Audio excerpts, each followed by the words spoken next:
But nevertheless, to understand business analytics, you have to actually understand analytics and then streamline what business analytics is, which is actually a sub part of the whole stream of analytics itself. Okay, so we're going to come looking at that perspective so that you will know the beginning and where you stand now and where the industry is right now. So we're going to get that perspective, and yeah. So we don't do PPTs. We have PPTs, but then it's only for specific reason when there is some PowerPoint presentation. But here we'll do a whiteboard. We're going to draw, we're going to think, we're going to understand, and we'll engage in question and answers, and then that's how we're going to go. Okay? Right. So with your permission, I'll start. You know, back in the time, there were kings, and kings would have to take a lot of decisions. The decision of economics, the decision of war, the decision of policies, because that person's king's main work would be to make sure that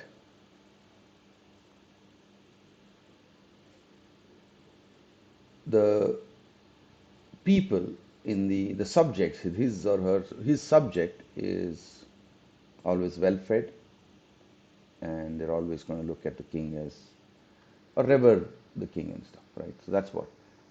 Now, suppose we take this aspect of whether to go for a war. Now, to decide on the war, to decide whether to wage a war against another neighboring country or neighboring state, who should come into the picture and help this king to decide whether the war is the right path to choose now? If you think a little, you'll come to know that you would like to first consult the minister, under whom there is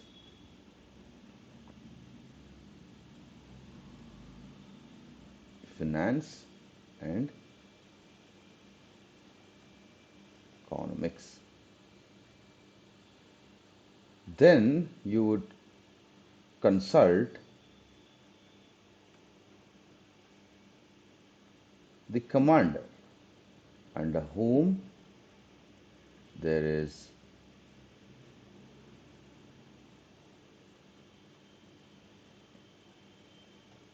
armaments,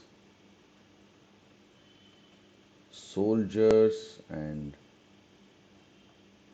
weapon systems. Now, think about it. If both the minister and the commander says, yes, we are ready to go, don't you think the king gets this message that yes, we are ready for the war? Don't you think this much information is enough for the king to take a decision? Because both the economic and the weaponry, the finances and the weaponry is good enough, and both minister and the commander has given their green that yes, we are sound enough for the kind of war that you would like to wage. We are sound enough to make it happen. If these things come through, then the king can just go ahead and preparing for the war. But then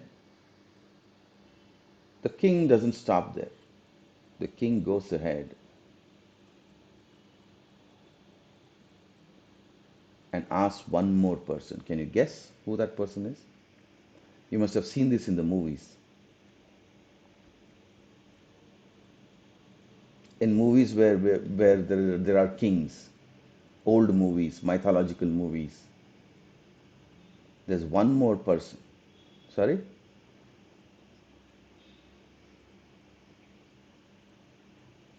Yes. Yes. Who's that? Who answered? I'm not able to get. Guru, Guru, Guru. Right. Exactly, man. the Swami, or what you call as the pontiff, the wizard, right? These people somehow have had made their place amongst the advisory committee of a king.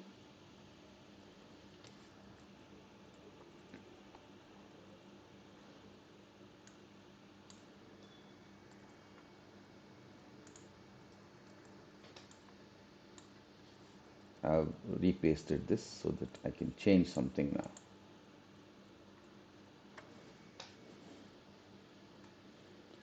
Remove this king and add CEO or a director of a company. The same thing goes here. CEO, director of a company, economics, war, and policies of the company. Here, the war can be replaced by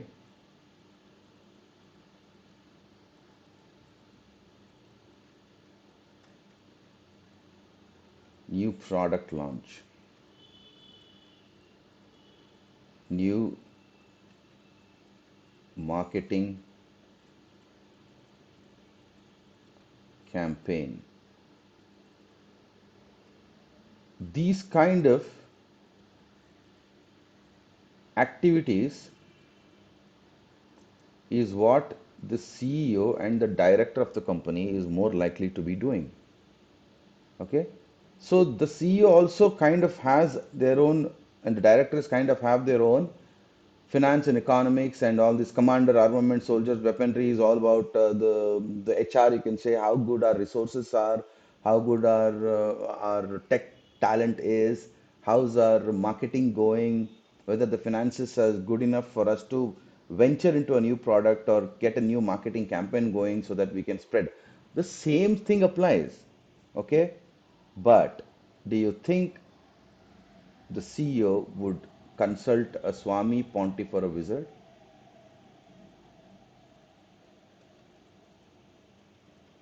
No, right? But somebody has taken this place.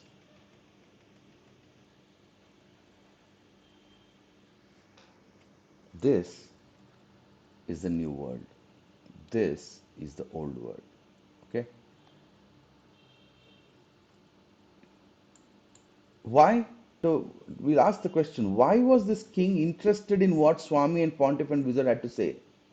What was that? Why would you want to know what would happen in future? That's a good point. We can just dig into that. And then we'll come to know what is the reality of business analytics. Why would you want to look at the future? No matter what you do, there is still a certain probability that things can go wrong. There are so many possibilities that all the armaments might fail on that day. All everything can happen.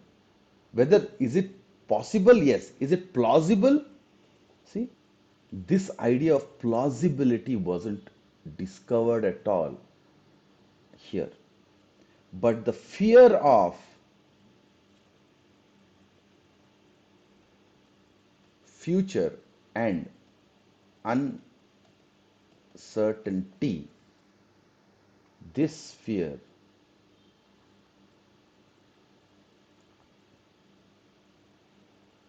this fear is both here and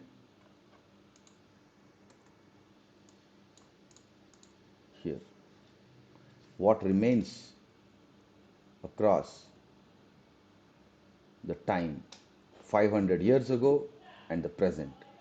The fear of future and uncertainty, the fear of future and uncertainty. This remains same, but now we have a measure of what is actually possible. We can have a real measure of what is exactly plausible. Okay? So this one is the one which leads us to the methods and systems.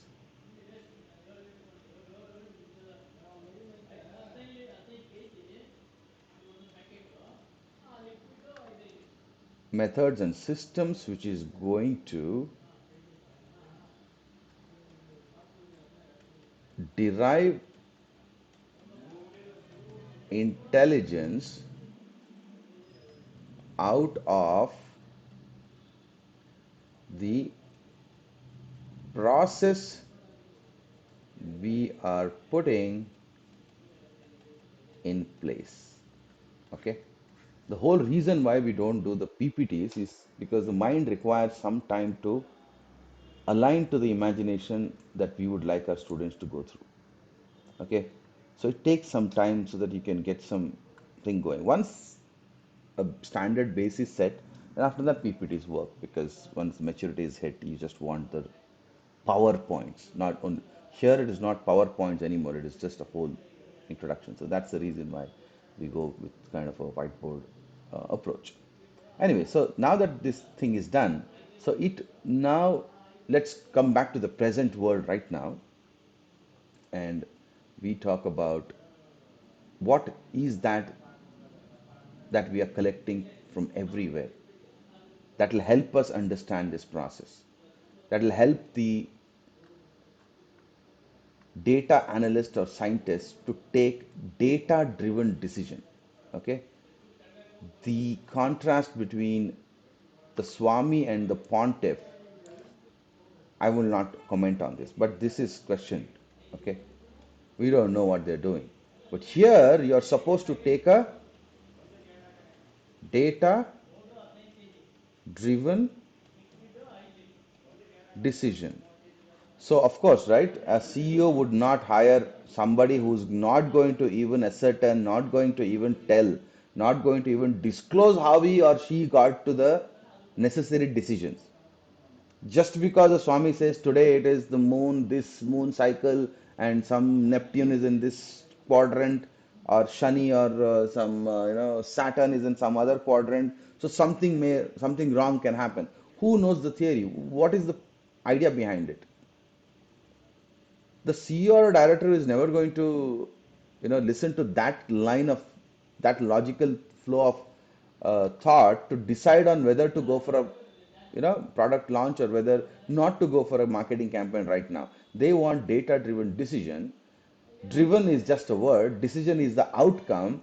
The ingredient, as you can see, gentlemen, is data. This is the origins of this. You understand data, you understand 50% of the problem that you're going to be solving. Is it making sense? Are we going in the right track? Is there, right? Okay. Data. So let's bring data into the center. When you come to data, what kind of data are we collecting? Sorry? Somebody saying something? Okay. What kind of data are we talking about? What data? Data is like a snapshot. It's like a picture, a snapshot of the entire phenomena. It's like this. Just imagine you go to, we're going to, both of you know Majestic bus stand.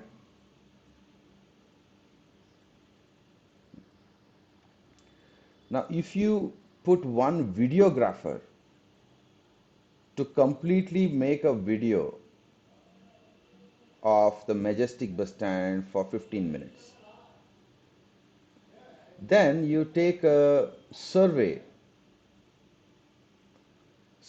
person to make a list of how many members, how many people were there every minute. 15 minutes now gets divided into 15 minutes. Okay. Every minute you have number of people, buses coming in, then you can have airport buses coming in, buses out, airport buses out. if you keep putting these numbers here, and you can add more, get creative, you can add more here. How many people come in, how many people are going outside, how many autos are coming in, how many autos are going outside, how many females were there, how many males were there, how many children were there. You keep putting all this data and you start collecting all this. Don't you think it is as good as the video itself? Only the format is different now, correct? But what you understand from the video, you've already made the survey person to record it in a table. Can we agree to that?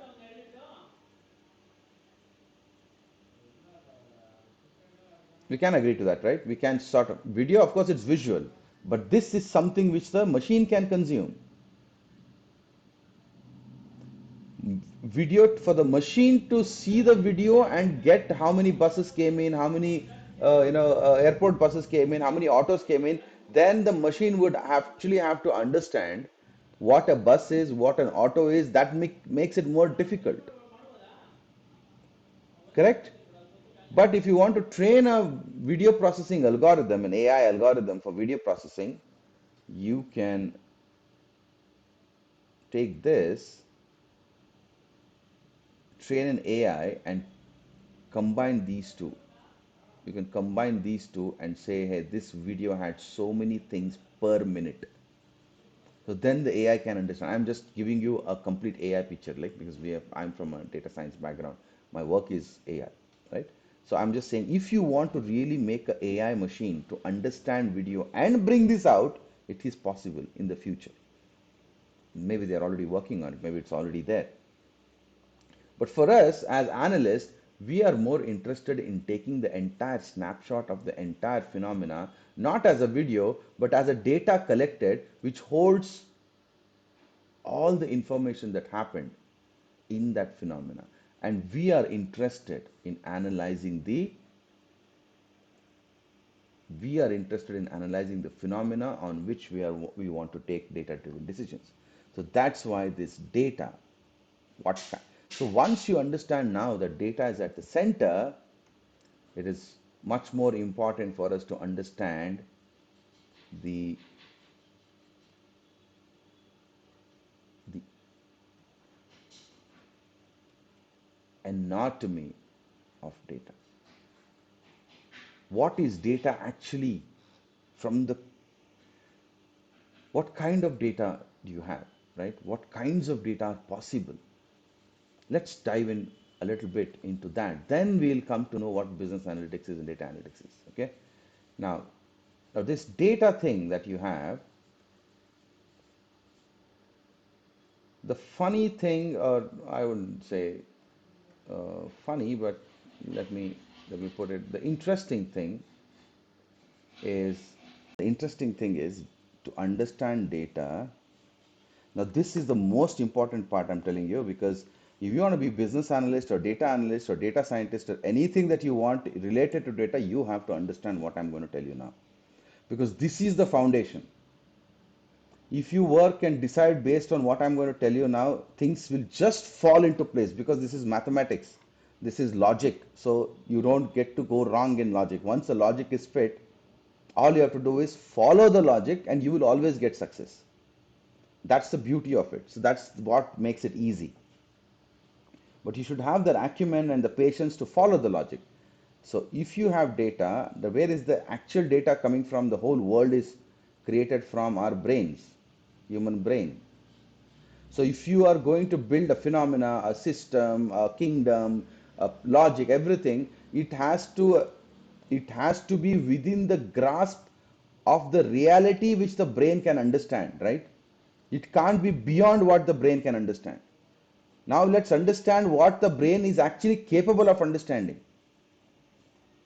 The brain is capable of only doing two things. It can feel, it can count. Based on the feeling and the count, we decide. Do you want to think about it for some time?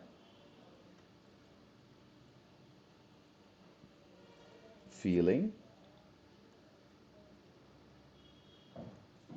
counting, and deciding. You can think about it. All you are doing right now also is you're feeling, you're counting, you're feeling how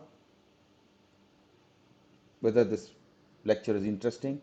You're counting how much more time it will take or where when it is going to end. Based on this, you will decide. Then you will probably feel how the course is. Then you'll ask the price of the course, and then you'll decide. Everything you're doing, you feel and you count, and you decide. Agree? Maybe too early to agree, but you can get this.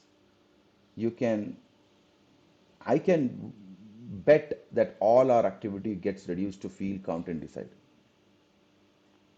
So, whatever comes out of feeling, whatever comes out of feeling is called qualitative data. Whatever comes out of counting is called quantitative data.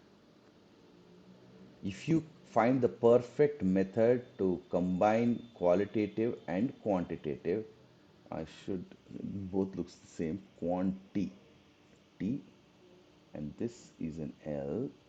So now I think, yeah, now I think it's sort of visible.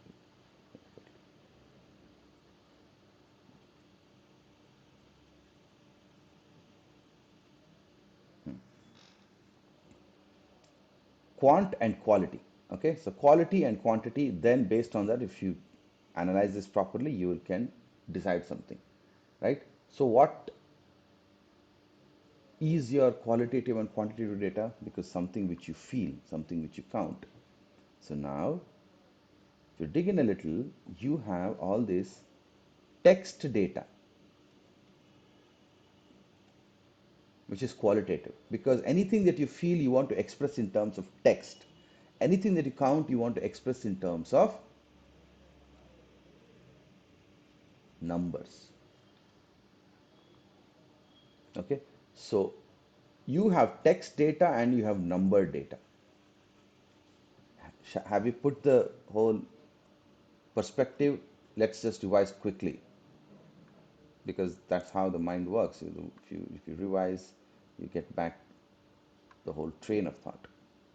I started with this, the king, the minister, the commander. King wants to go to the war, minister says yes, commander says yes, and then the king is not satisfied. He feels some kind of fear of future and uncertainty. He wants mental peace, that nothing will go wrong. So he will also consult a Swami or pontific wizard. And these people, I mean, I'm not going to blame them. Back in the time, if they weren't there, everybody would have been confused. So whatever theory they brought up with, yes or no, positivity, negativity, whatever is there, they just made sure that the mental peace of a person deciding is intact. Okay. But then in the real world, these pontiffs have been replaced by analysts, data analysts, where the CEO with his new problems like the product launch and marketing campaign and decision to hire, decision to fire, decision to invest the money somewhere else or take a loan. All of this leads again to fear of future and uncertainty because somebody has to be fired, somebody has to be hired, somebody has to be paid, and somebody, the loan has to be returned. So those kind of situations will lead for people who can help the CEO decide by reducing risk. Okay, so risk analysis, data analyst, scientist, right? So to do that, to understand that, we realized that data driven decision is important, but then we went into the nuances of what a data is, and I said the snapshot of the entire phenomena can be the data.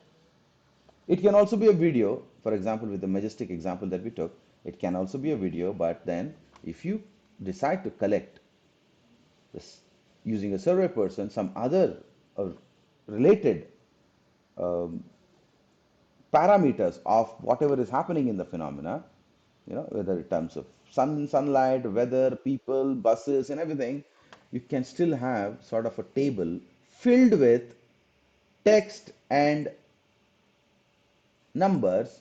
But why text and numbers only? Because the anatomy of data says data comes from the brain. We are doing the work, so our brain is being put to do the work, and the brain can only feel and count. Using the feel and count, we decide, and whatever we feel, we produce it as quality. Whatever we count, we produce it as quantity. And qualitative data leads to text data, quantitative data leads to numbers. And if these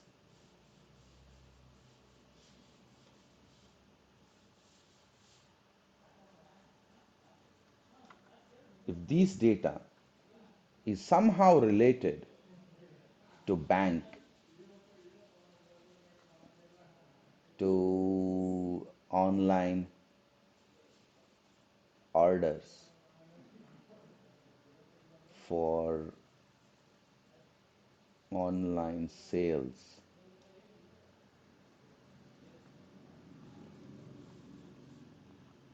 then there is another aspect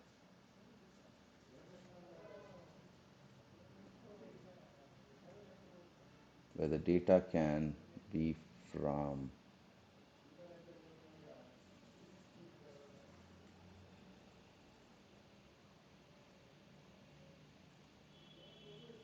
survey, as in you can take the example of this survey here. Okay, you put a survey person to make a survey. You are paying the survey person to make some recordings. Okay, then you have surveys, actually usually the surveys and data collection activities, data collection drive, voluntary data disclosure, um, data collection drive at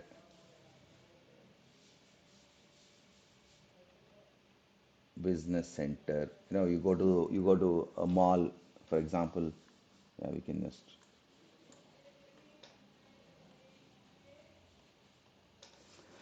So, can you just sort of let think with me, because now is the business end of our discussion. We took we all from last 40 minutes. What we have done here is to prepare our minds to understand exactly what is happening in these two sectors: the banking, the online orders, the online sales. Here, the same data, because see, the picture is still qualitative, quantitative. There is text data and number data getting collected as a part of survey, as a part of data collection drive and business mall, voluntary data disclosure. Same kind of text data and numbers are getting collected in banks also, online orders and online sales. What is the difference between these?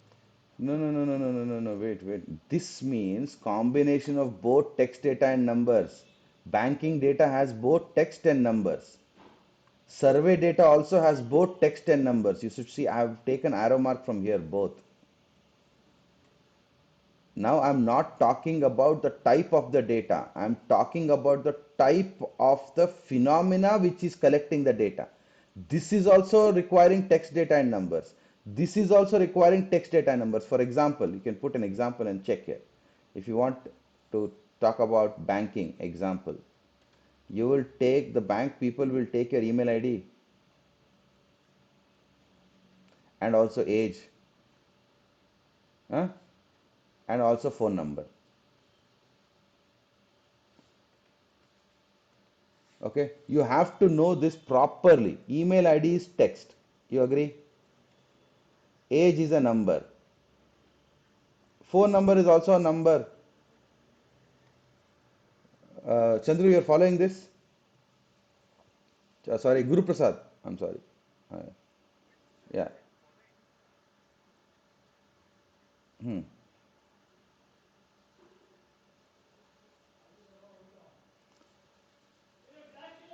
Oh. You're right. You're right. See, here in bank and online orders and online sales, both are voluntary disclosure. Nobody is going to put a gun to the head and take the data. Okay, only government can say mandatory, you have to give Aadhaar card details and everything, fine. Okay, but both are voluntary disclosure. One which is here involves money. There is no money here. In fact, the analysis of this data leads to money.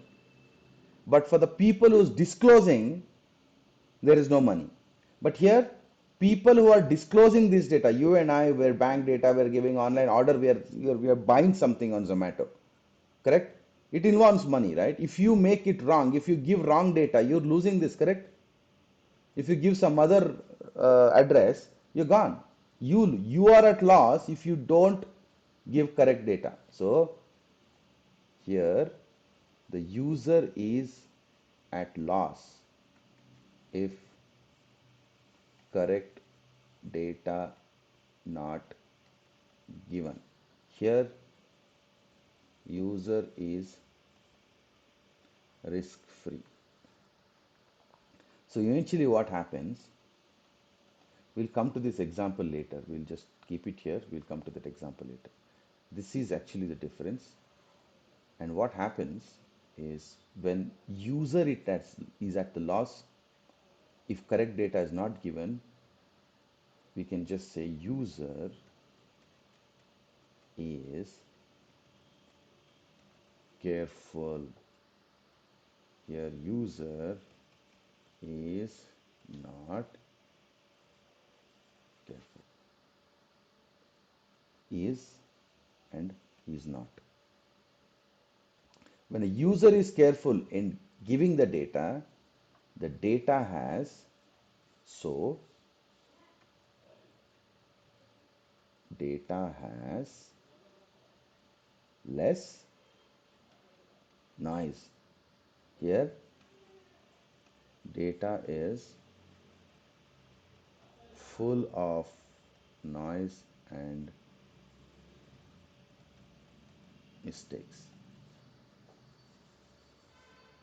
When data has less noise, we can call it is drifting towards something called structured data.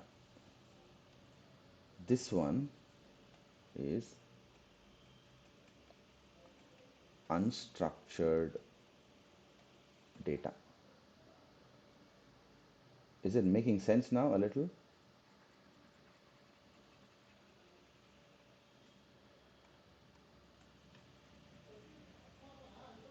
When your structured data is in the size of the data, if you talk about easily from 15 lakh data points, same across, okay, same. You cannot go line by line correcting that data. If you want to correct the unstructured data, you want to remove the noise, make it structured, right? So the point is you want to bring the unstructured data to structured data and then do the analysis. So bringing from unstructured to structured requires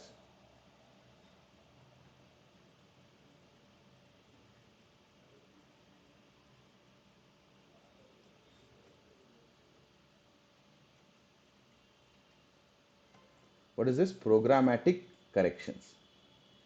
Programmatic corrections using a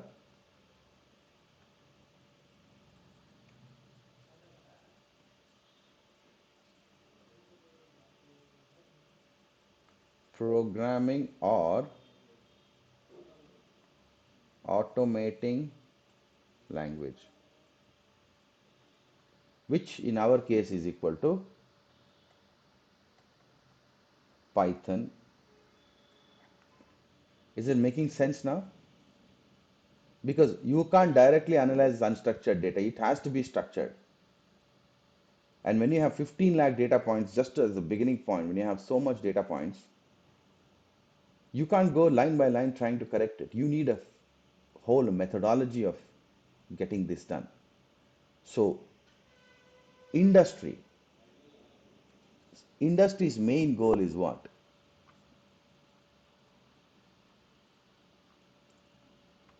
this data driven decision.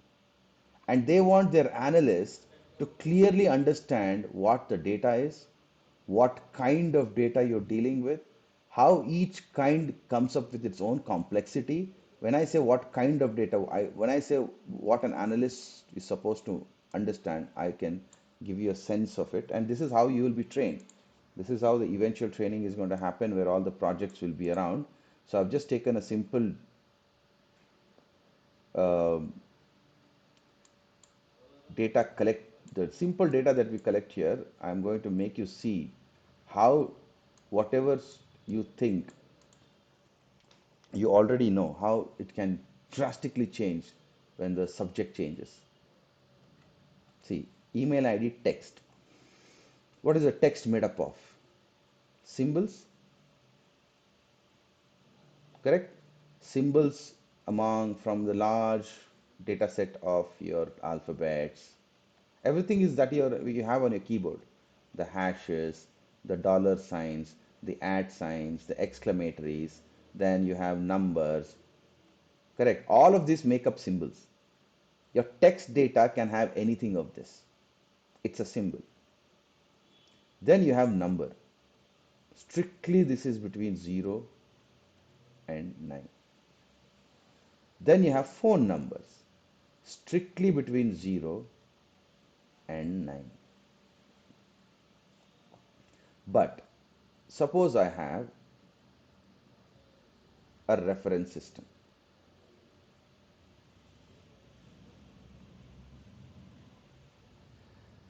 If I have three people's age, 32, 14, and 58. Example, a person A, a person B, a person C, their age is 32, 14, and 58. If I want to put this age here on a reference grid, now this is everything, okay? Because we have a mantra, no reference, no measurement.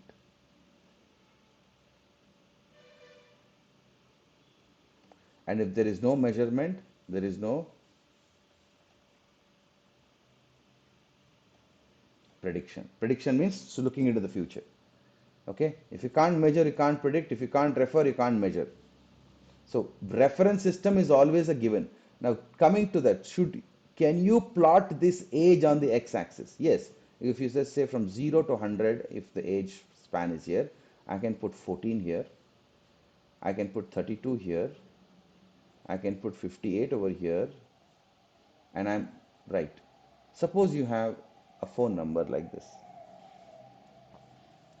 82117129 96066988866 7090583933.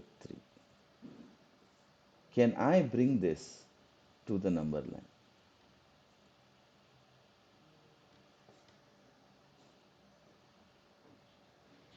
Because bringing to the number line means what? That 14 is less than 32, 32 is less than 58. But do you think phone numbers need to be measured as to which one is greater than the other?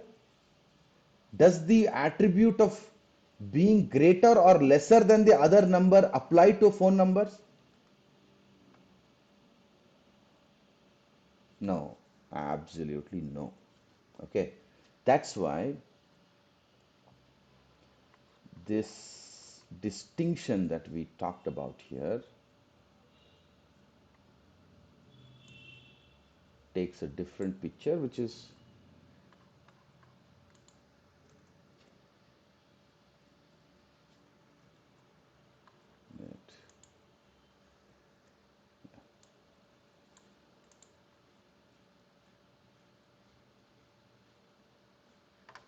this text data and numbers. You have another picture of that. Data are of two kinds: quantitative and qualitative data. Quantitative data, again, okay, I think I might just confuse you guys here.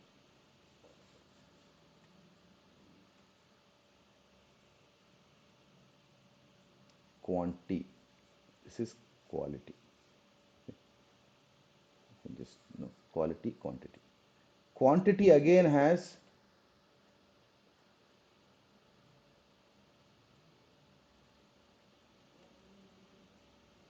discrete data and continuous data. Quality has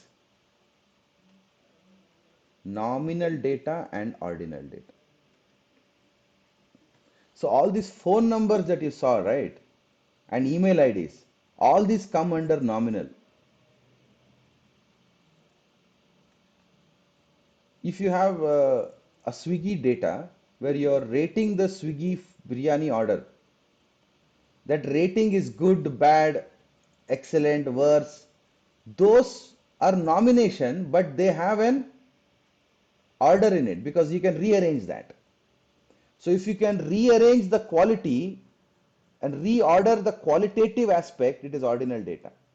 If you just use the symbols to nominate something, it is qualitative data. But if you can discretely count it, it is discrete data.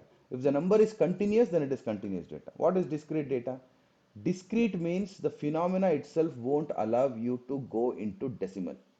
Discrete means this is into decimal, this is not decimal, not floating. That's what I'm saying. Decimal means points. There's no point. Like something like 2.7 not allowed, 2 allowed. Here 2.7 also is allowed and 2 also is allowed. Why did we completely see it differently? What was so big a deal? Because suppose you are collecting a snapshot of the data where you are collecting how many orders have you made or how many products have you bought on Amazon last year. So if you take people and number of products, do you think the number of products will ever be in decimal? Nobody will buy a 2.2 phone. It's either 2 or 4 or 10. It's discrete. But the same question, if you ask how much time did you take to decide on the product while you were in the app, then you can have 12.3 seconds, 12.84 seconds, or 20.3 minutes if you are searching for some mobile phone or something. It can even run into more. But then now you understand how quantitative, qualitative data and everything. Now this is it. There is nothing much to it. There is nothing more deeper than this. You've already learned your first lesson. Okay? Now, coming back to data analytics, structured and unstructured. This is what the industry has. Every day they are collecting structured and unstructured data. They want the unstructured data to go and become structured, and you know that picture that I drew earlier of, yeah, this one. So let's just take this because this is already made instead of me redoing it.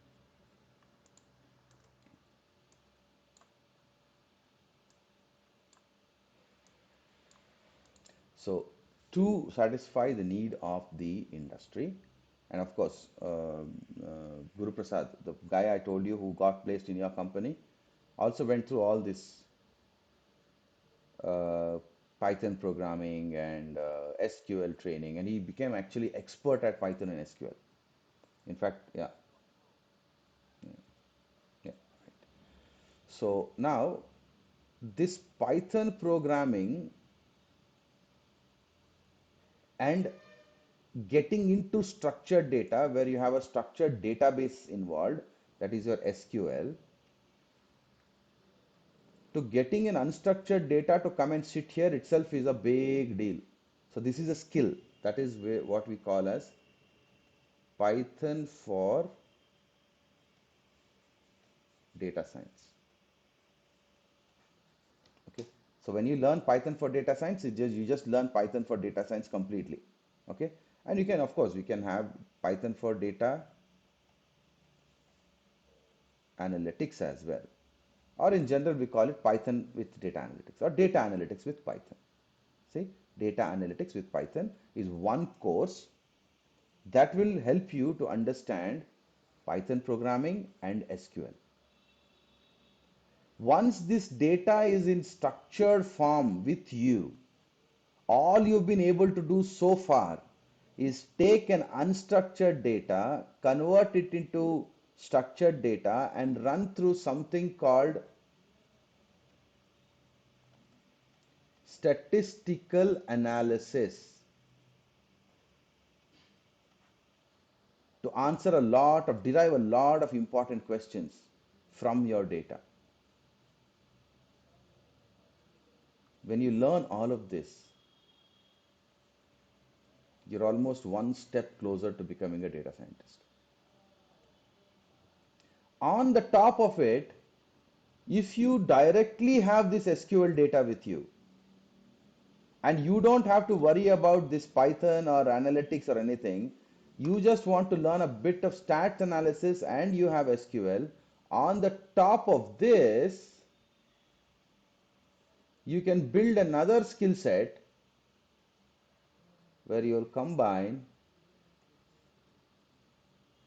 business intelligence,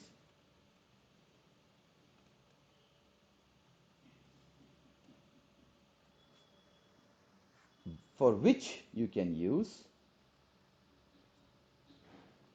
Power BI, Tableau, Excel, ClickSense. So many things are coming up now. Data tab also.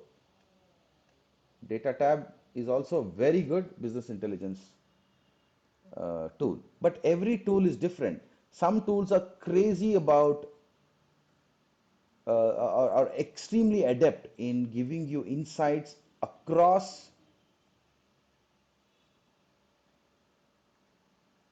connected events. See, some events, there are 10, 15 events which are all connected to each other. This Power Business Intelligence can give you a dashboard where that all 10 events can be picturized in one picture. Okay. Same way, Tableau can help you to set up a pipeline which in one click can take completely removes Python's work itself. It's called no code, zero code experience.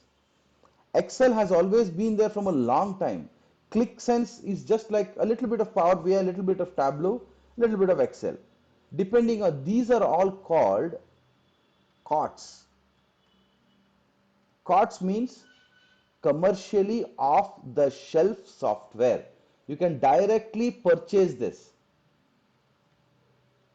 buy and start. But Python and all are open source. You can't simply download and start. You need to have technique and skill. This also you can buy and start because of these are commercial softwares. How to use the tool, how to use the tool as a part of the video, it will be there on YouTube only, because they are wanting to sell these licenses, right? So it is their business, who Microsoft's headache and Tableau people's headache to make sure that their tool is usable.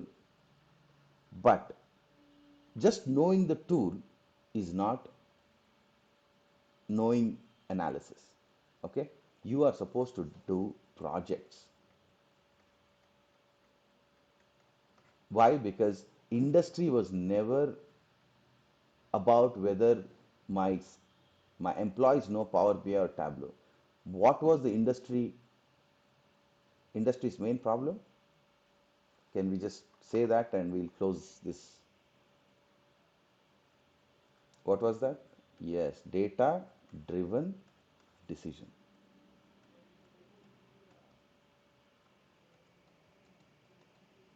So can you help your future director and CEO to take a data driven decision using skill sets like SQL, which is all about databases, using Power BI. It's all about business intelligence and dashboarding. You can use Excel, you can use Tableau, and you can use a bit of stats. The whole thing, we call it applied business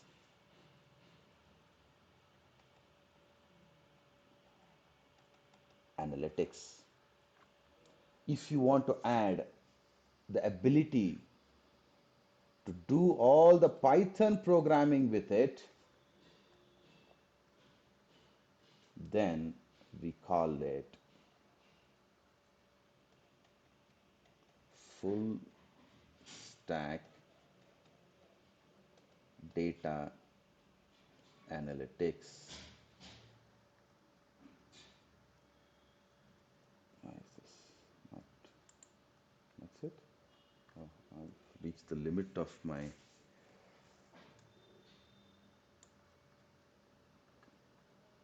zoom down limit. I've reached, but then there's more. If you want to learn how to predict as well,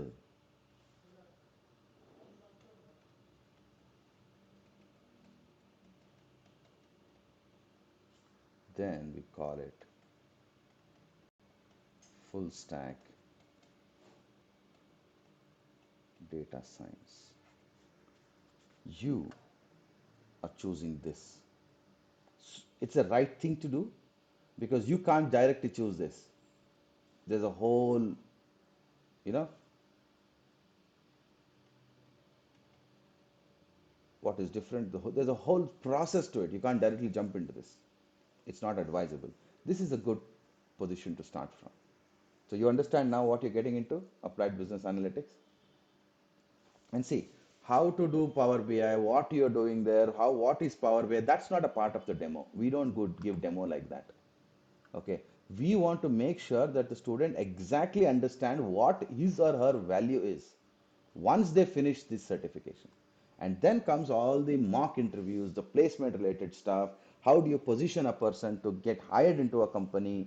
All the related stuff, depending on whether the student or the candidate needs it, we're going to be providing it. Okay, nevertheless, the entire course is tailored to make a professional out of you and not just a, just a some person with certificate. So can you, if you have any questions here, I think we are at the, you know the end of that time that we had allocated, and I hope you guys are able to understand a little bit, Dev and Guru. So